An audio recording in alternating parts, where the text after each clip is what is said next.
हाथों में लहराती लाल केसरिया ध्वजाएं, मुख से जय श्री राम के गगनभेदी उद्घोष, साथ में डमरुओं की डमडम से गुंजायमान वातावरण में राम नाम संकीर्तन करता मंडलियों का समूह बस आंखों में अपने आराध्य प्रभु हनुमंत लाल के दर्शन की आस लिए हजारों भक्त चिलचिलाती धूप में नंगे पांव श्री हनुमान जी के चौखट पर पहुंचे खुद को धन्य करते नजर आए।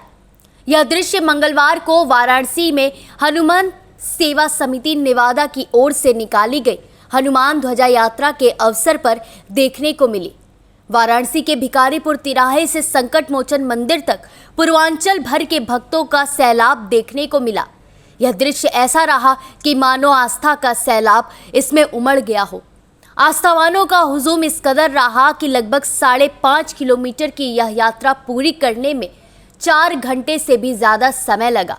ध्वजा यात्रा का शुभारंभ सुबह 7 बजे भिखारीपुर तिराहे पर मुख्य अतिथि अन्नपूर्णा मंदिर के महंत स्वामी शंकरपुरी, समिति के अध्यक्ष रामबली मौर्य आदि ने देव विग्रहों का षोडशोपचार पूजन और आरती करके किया। 500 वर्षों की प्रतीक्षा के बाद अयोध्या में बने भव्य राम मंदिर की अद्भुत झांकी शिव की नगरी में पहली बार हनुमान ध्वजा यात्रा में सजाई गई। ध्वजा यात्रा में विशेष रूप से तैयार किए गए ट्रॉली पर 25 फीट लंबे, 22 फीट ऊंचे और 15 फीट चौड़े राम मंदिर की विशाल झांकी बनाई गई थी, जिसमें अयोध्या से आई 14 इंच की रामलला की प्रतिकीर्ति प्रतिमा संग सरयू जल और जन्मभूमि की माटी भी विराजित की गई थी। रामलला के विग्रह के दर्शन के लिए भक्तों का रेला उमड़ता रहा। वहीं 60 फीट लंबे रथ पर श्री राम दरबार की झांकी विद्यमान रही, जिस पर संकट मोचन मंदिर की कीर्तन मंडली की ओर से राम नाम संकीर्तन चलता रहा। उनके आगे 251 डमरू वादकों का दल डमरू वादन करते हुए चल रहा था। हनुमान ध्वजा यात्रा में पूर्वांचल भर से 40,000 से अधिक श्रद्धालु शामिल हुए, जिन्होंने विश्व कल्याण संकट मोचन हनुमान जी के चरणों में 11,000 ध्वजाएं अर्पित की। 25 फीट की विशाल मुख्य ध्वजा समिति के अध्यक्ष रामबली मौर्य की ओर से अर्पित की गई, जिसके बाद श्रद्धालु हनुमान जी के चरणों में ध्वजा अर्पित कर खुद को धन्य करते रहे। इसके बाद श्रद्धालुओं ने सामूहिक महाचालीसा का पाठ कर प्रभु के समक्ष अपनी अर्जी लगाई। वहीं झांकी में शिव की नगरी काशी को मांस मदिरा मुक्त करने का आह्वान भी किया गया। इस मौके पर भक्तों के समूह को मांस मदिरा मुक्त काशी के समर्थन में शपथ दिलाई गई। इसके अलावा झांकियों में राम दरबार के साथ ही हनुमान जी, शिव जी, पार्वती जी आदि देव विग्रहों की सजीव झांकी शामिल रही। हनुमान ध्वजा यात्रा भिखारीपुर से जैसे ही आगे बढ़ी, रास्ते में जगह जगह पर भक्तों ने यात्रा का पुष्प वर्षा कर स्वागत किया।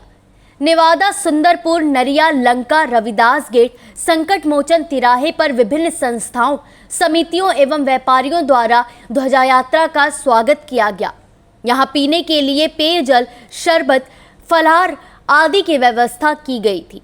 हनुमान सेवा समिति की तरफ से भक्तों के लिए 1001 किलो का लड्डू का भोग प्रसाद बनवाया गया, जिसे समस्त पूजा पाठ व ध्वजा यात्रा के समापन के बाद भक्तों में वितरित किया गया। आज हनुमान जन्मोत्सव के अवसर पे भिखारीपुर तिराहे संकट मोचन मंदिर तक शोभा यात्रा निकल रही है और आज हम लोग बाबा बजरंगबली को उनके जन्मोत्सव पर ध्वजा अर्पित करेंगे। और इस ध्वजा यात्रा में पूर्वांचल के विभिन्न क्षेत्रों से करीब 30 से 40 हज़ार का जनसमूह सम्मिलित होगा और हमारे 8 उप कार्यालयों, जिसमें खोजमा, बजड़िया और आपका कोनिया, शिवरतनपुर, लखराव और आपका राम सिंहपुर और डाभी, और उसके बाद आपका चुनाव से भी ठकियाँ आ रही हैं जो सम्मिलित हो रही हैं।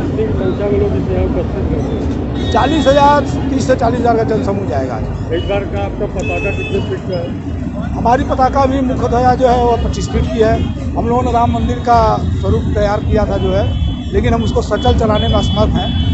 फिलहाल यहीं से हम लोग जो है शासन करेंगे। हमारे तरफ क्या कहना चाहेंगे काशी वासियों से? हम ये कहना चाहेंगे जो है कि बाबा बजरंगबली का जन्मोत्सव है और ये शोभा यात्रा हम लोग 3-4 मुद्दों पे पिछले 20 सालों से निकाल रहे हैं, जिसमें एक तो है देश कल्याण, परिवार समाज कल्याण, परिवार कल्याण और आपस में भाईचारा की भावना विकसित हो, इसको हम लोग जो है आज बाबा के दरबार में इनका ध्वजा चढ़ा करके उसे मानेंगे जो है कि बाबा इन चीज़ों को हम लोग वासियों अत्यंत सभी लोगों ने मिलकर धार्मिक दृष्टि से यात्रा लगभग 21 साल से निकल रही है और लगभग ये 23 जगह से पूरे अपने बनारस में कई जगहों से आती है और यहाँ से होते हुए आगे बढ़ती जाएगी और ये संकट मोचन मंदिर तक जाएगी। बाबा को ध्वज चढ़ाया जाएगा और ये परंपरा हम लोग की प्राचीन काल से चली आ रही है और इसको हम लोग निर्वाह कर रहे हैं। इस बार ऐसा है, इस बार यात्रा का एक नया आकर्षक केंद्र है जिसमें राम मंदिर बनाया गया है और राम मंदिर का पूरा आकर्षण रखा गया है भक्तों के लिए, सभी के लिए दर्शन करें और लगभग 1100 किलो का लड्डू बनाया गया है जो सभी लोगों के लिए बांटा जाएगा और अभी आरती होगी, आरती के बाद यात्रा प्रस्थान करेगी, आगे बढ़ती जाएगी। आज का कार्यक्रम ही चलता रहेगा। महाराज जी, राम मंदिर की बात चल रही है, मथुरा की तैयारी है, विपक्ष कह रहा है कि सरकार जानबूझ के हिंदू मुस्लिम की राजनीति कर रही है। ऐसा है, ये तो हिंदू धर्म है। प्राचीन काल में कुछ आक्रांताओं ने हमारे धर्म में कुछ आघात किया है। अब ऐसा है कि परिवर्तन आ रहा है और जहाँ जिसकी जगह है, जहाँ राम की जगह थी उनको उनकी कुटिया मिल गई है, जहाँ हमारे भोले बाबा की थी उनको भी कुछ स्थान प्राप्त हो गया है, कुछ बाकी है और जहाँ कृष्ण का है उनको भी मिलने जा रहा है और वो भी मिलेगा। वहाँ भी एक भव्य मंदिर बनेगा और सब लोग को मिलकर उसमें सहयोग करना चाहिए।